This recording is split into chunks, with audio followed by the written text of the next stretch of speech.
Hi everybody, welcome back to another episode of our Dungeon Boss PvP series.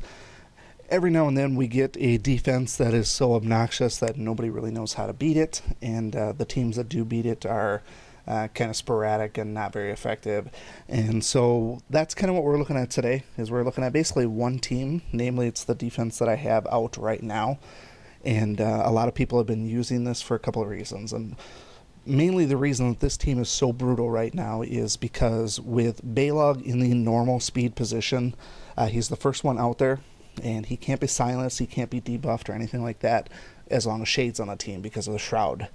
Couple that with the fact that most of the time people have Abigail the Brutal going first, she buffs the entire team attack, and so not only is Shade-Balog silencing everybody, he's also doing just an absolute ton of damage.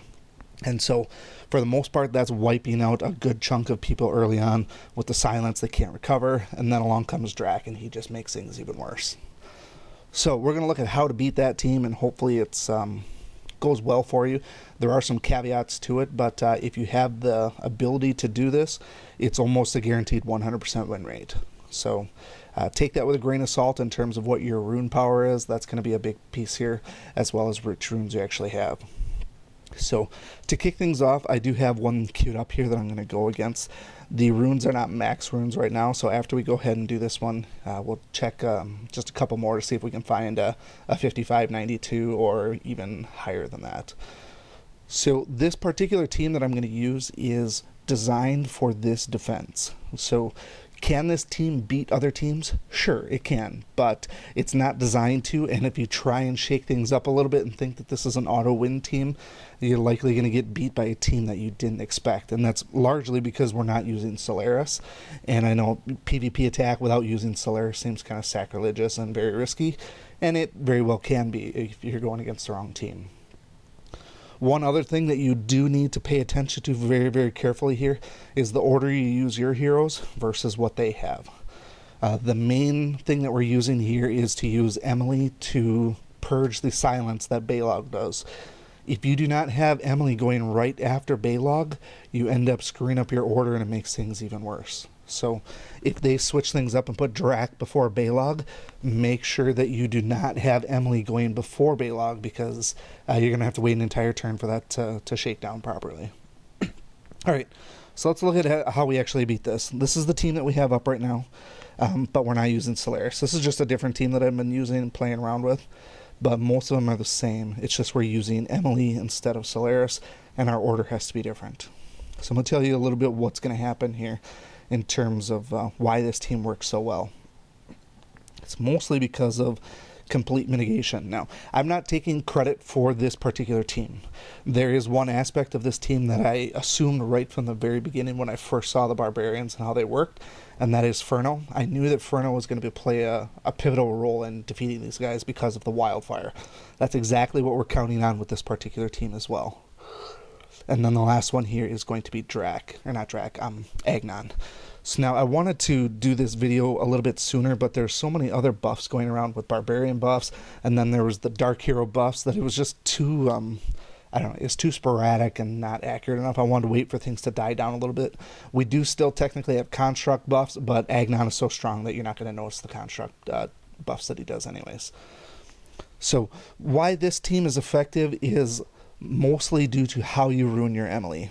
So you obviously want to do serious defense and damage reduction on Gortusk.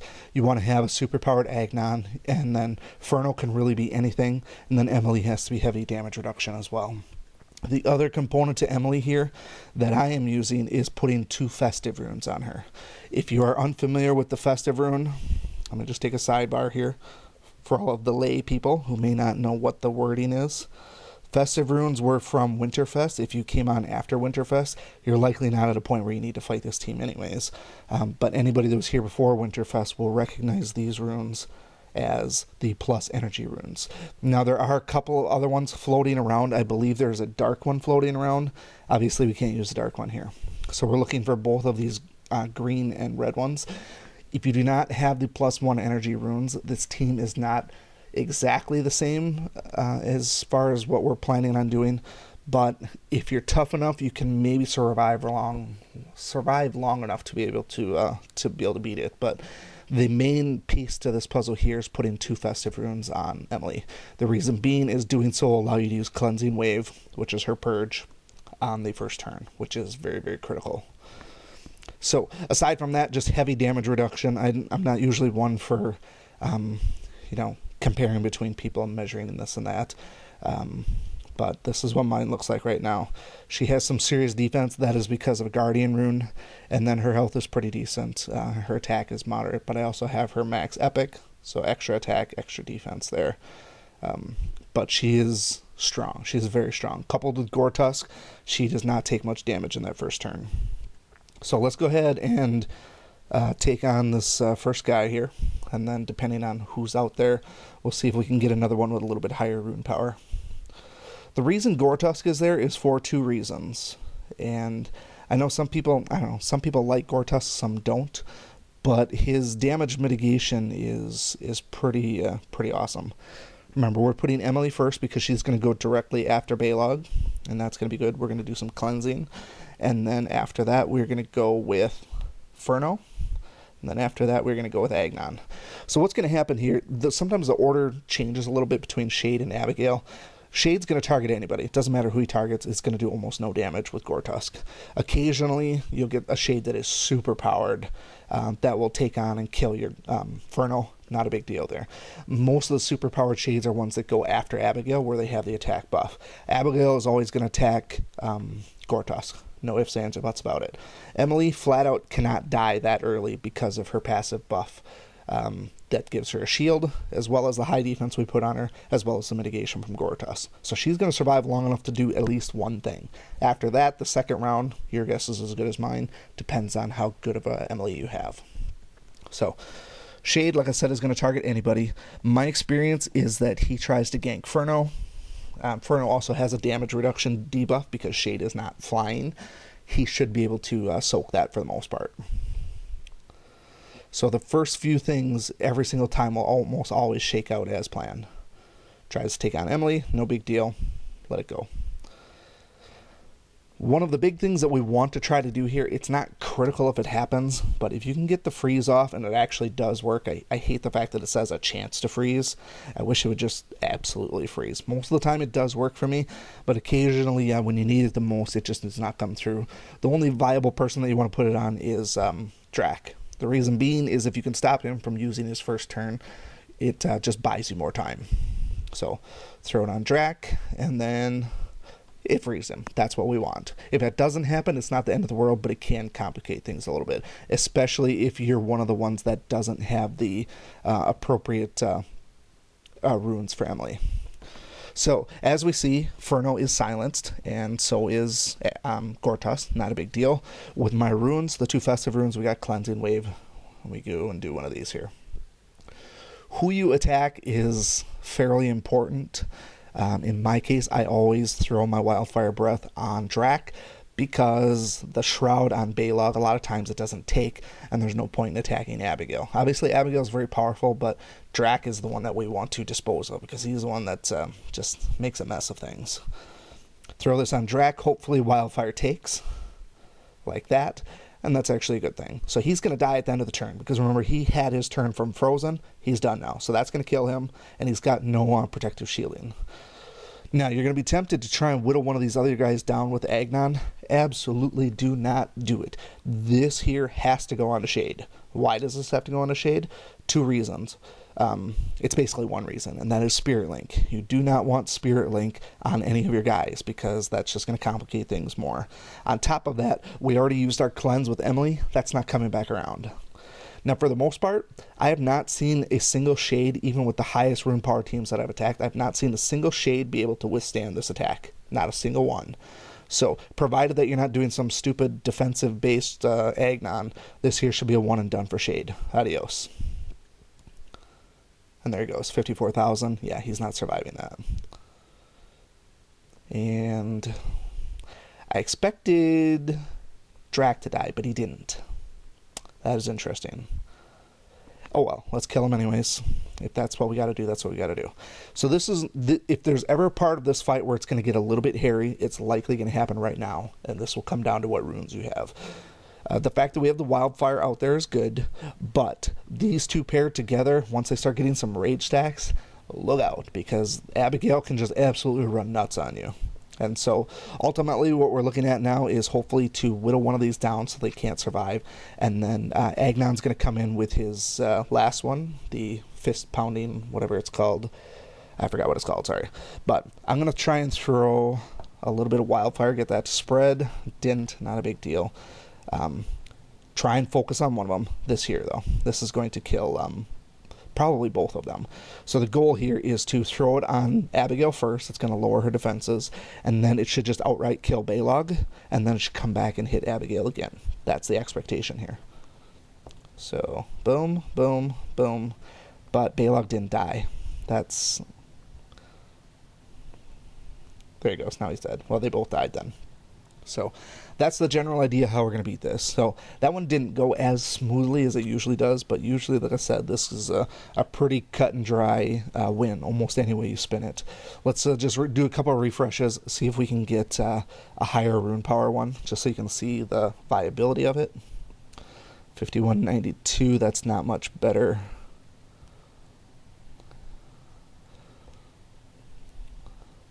5717. There we go. Now this is basically almost as high as you're going to get.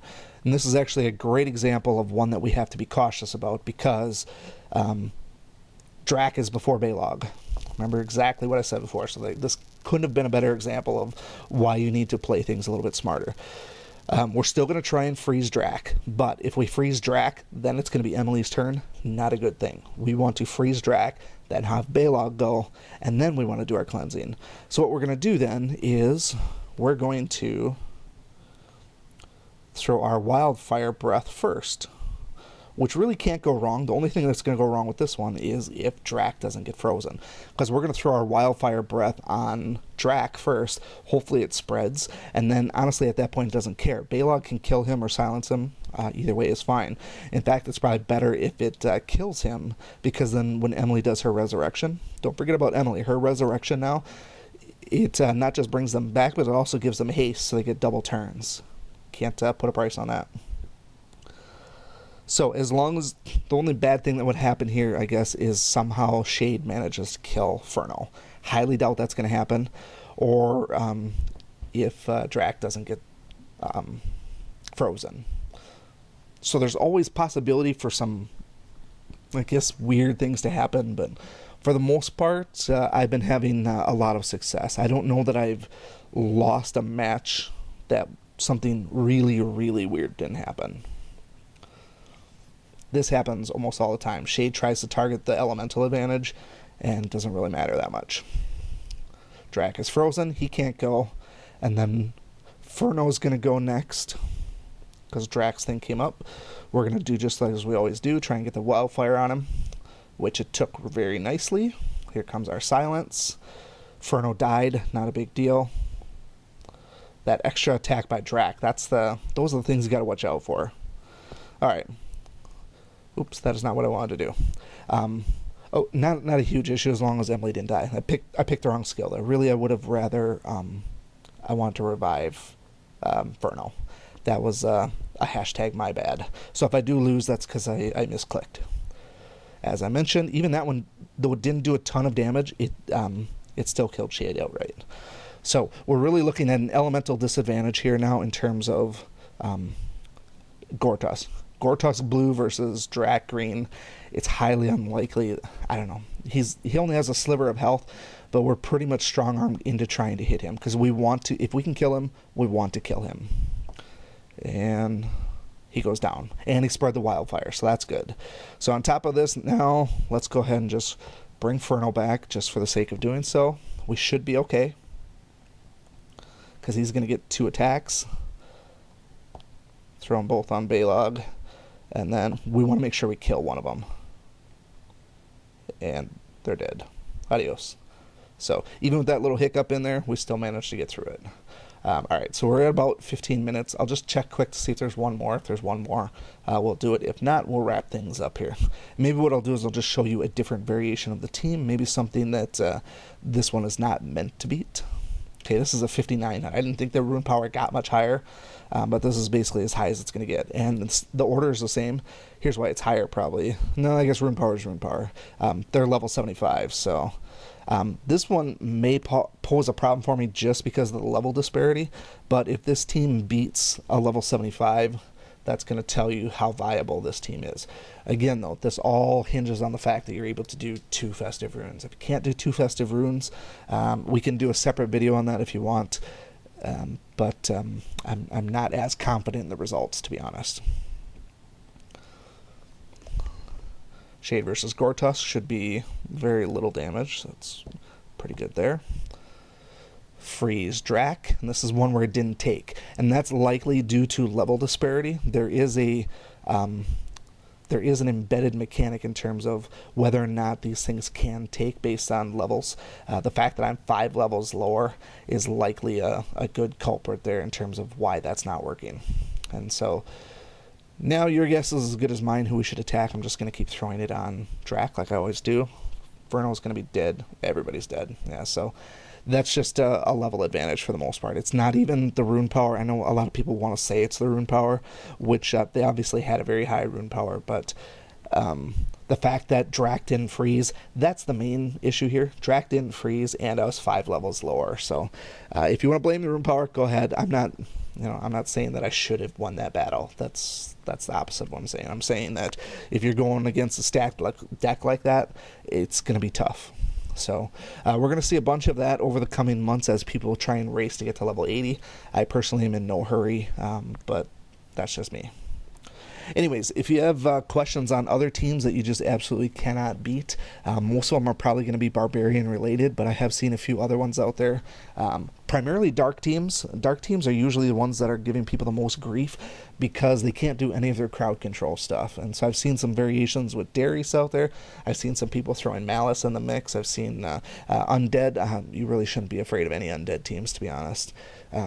But pretty much Shade plus any Dark is always going to be problematic for people because they plan too much for various CCs like freezing or whatnot, and it just doesn't work well. So like I said, any questions on very specific teams, not just how do I beat the Barbarians? Well, there is no just Barbarians. Now, when they first came out, sure, people used all 4 Barbarians, but those got beaten relatively easy by freezing teams. So if there's any particular team like one of the 2 that I just fought, sure, go ahead and leave those in the comments, and we will do subsequent videos on those. Anyways, big shout out and thanks to all the Justice League folks who helped put this team together, namely guys like Starkill, Fantasy, Aldrix, a couple other guys that I can't think of their names or else pronounce their names. But definitely check out Fantasy's channel. He's a far better PvPer than I am, so you'll probably learn a lot of cool tips there. But until next time, we will see you again, and thanks for watching. Thank you so much for watching this video and supporting my channel. If you like this video, please show your continued support by hitting that like button, and be sure to check out both my YouTube channels for new content all the time. And always remember, peace is a lie, there's only passion. We'll see you next time.